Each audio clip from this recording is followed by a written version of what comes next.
بسم اللہ الرحمن الرحیم۔ الصلاۃ والسلام علیکہ یا رسول اللہ وعلی آلک و اصحابک یا حبیب اللہ۔ السلام علیکم ناظرین و سامعین۔ اللہ تعالیٰ سے دعا ہے کہ اللہ تعالیٰ آپ لوگوں کو صحت و تندرستی عطا فرمائے اور آپ لوگوں کی تمام دلی مرادیں پوری فرمائے۔ پیارے دوستو، آج کی ویڈیو کا عنوان ہے حضرت جعفر طیار رضی اللہ تعالیٰ عنہ کس جنگ میں شہید ہوئے تھے۔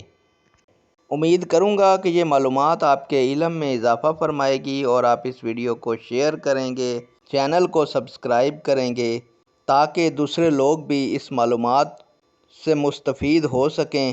بڑھتے ہیں ویڈیو کی جانب۔ معزز ناظرین و سامعین، حضرت جعفر طیار رضی اللہ تعالیٰ عنہ جنگ موتا میں شہید ہوئے تھے۔ نیک دعاؤں کے ساتھ آپ سے اجازت چاہوں گا۔ اللہ تعالیٰ آپ لوگوں کا حامی و ناصر ہو اور آپ لوگوں کو ظالم کے ظلم، حاسد کے حسد سے محفوظ فرمائے۔ اللہ حافظ۔